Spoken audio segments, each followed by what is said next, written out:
दोस्तों, जैसा कि हम जानते हैं अभी कालखंड का चौथा युग यानी कलयुग चल रहा है, जिसे हिंदू शास्त्र में सबसे श्रापित युग बताया गया है।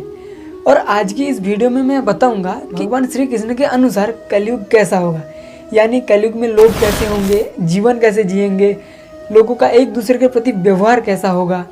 क्योंकि दोस्तों, भगवान श्री कृष्ण ने महाभारत काल में ही कलयुग के बारे में विस्तार पूर्वक बता दिए थे, जो कि आप भी देख रहे होंगे।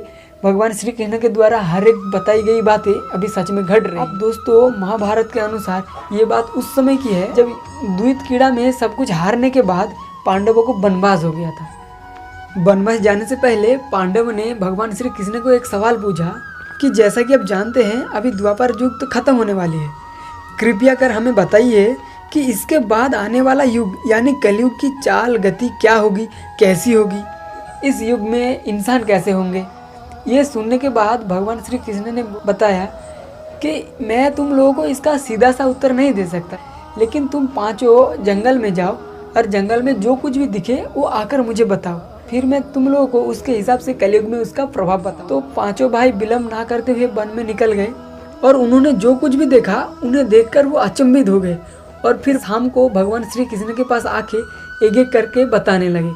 सबसे पहले महाराज युधिष्ठिर ने बोला कि हे कृष्ण, मैंने पहली बार देखा कि एक हाथी के दो सूंड, और ये मेरे लिए कोई आश्चर्य से कम नहीं। इसके उत्तर में भगवान श्री कृष्ण ने बताया कि कलयुग में ऐसे लोगों का ही राज होगा जो कि दोनों ओर से शोषण करेंगे, मतलब वो बोलेंगे कुछ और करेंगे कुछ और। उन लोगों के मन में कुछ और होगा लेकिन दिखावा के लिए कुछ और करेंगे। कलयुग में आम लोगों का कोई महत्व नहीं होगी, मतलब कलयुग में छल कपटी लोगों का ही राज। युधिष्ठिर के बाद अर्जुन ने कहा कि कृष्ण, मैंने जो देखा वो इससे भी ज़्यादा आश्चर्यजनक था। मैंने देखा कि एक पक्षी के पंख में वेद लिखा हुआ है और वो मरा हुआ जानवर का मांस खा रहा था। तो इसके जवाब में भगवान श्री कृष्ण ने बोला कि कलयुग में लोग ज्ञानी और ध्यानी कहलाएंगे, लेकिन उनके आचरण, उनके व्यवहार राक्षस जैसे होंगे। मतलब कलयुग में पंडित और विद्वान लोग तो होंगे, लेकिन उनके मन में हमेशा ये चल रहा होगा कि कोई आदमी मरे और उसके सारी जमीन जायदाद मेरे नाम कर दी। मतलब कहने का मतलब ये है कि कलयुग में इंसान धन संपत्ति का लोभी होंगे, चाहे वो कितना भी ज्ञानी क्यों ना। अर्जुन के बाद गदाधर भीम बोले कि हे कृष्ण, मैंने देखा एक गाय ने एक बच्चे को जन्म दिया और वो जन्म देने के बाद बच्चे को इतना चाटती है कि उस बच्चे के शरीर से खून निकल आती है। और मैं देखकर ये आश्चर्य हो गया कि कोई माता भला अपनी संतान के साथ ऐसा कैसे कर सकता है। तो इसके जवाब में भगवान श्री कृष्ण ने उत्तर दिया कि कलयुग में माता लोग अपनी संतानों पर इतनी ममता बरसाएंगे कि उनके बच्चों की विकास ही रुक जाएगी। कलयुग में माता लोग अपने बच्चे को मोह माया संसार में ही बांध के रखेंगे और उसकी जिंदगी की कहानी उधर ही समाप्त हो जाएगी। यदि किसी का पुत्र साधु बनता है तो सभी लोग उसको दर्शन करने जाएंगे। अगर खुद का स्वयं का पुत्र अगर साधु बना तो वो दुखी हो जाएंगे, बोलेंगे कि किस राह पर जा रहा है। भीम के बाद सहदेव ने श्री कृष्ण को बोला कि भगवान, मैंने देखा एक जगह 6-7 कुआं है, लेकिन बीच का ही एक कुआं खाली है, जबकि वो सबसे गहरा है। लेकिन ऐसा संभव ही नहीं हो सकता। लेकिन फिर ऐसा क्यों हुआ भगवान?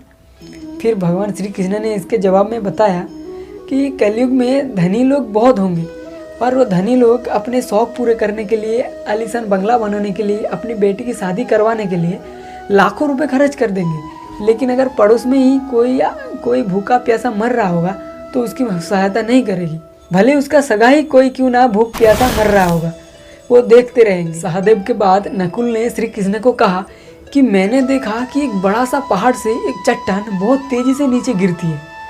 वो बड़े बड़े पेड़ भी उसे रोक नहीं पाती है, लेकिन आखिर में एक छोटे से पौधे से टकरा कर वो रुक जाती है। आखिर ऐसा कैसे हुआ? फिर जवाब में भगवान श्री कृष्ण बताए कि कलयुग में लोगों का मन नीच हो जाएगा, पतित हो जाएगी और उनका पतन होना शुरू हो जाएगा। तो उनका धन और शक्ति भी उसकी पतन रोक नहीं पाएगी। लेकिन एक छोटा सा शब्द हरि नाम जप करने से उनकी पतन रुक जाएगी।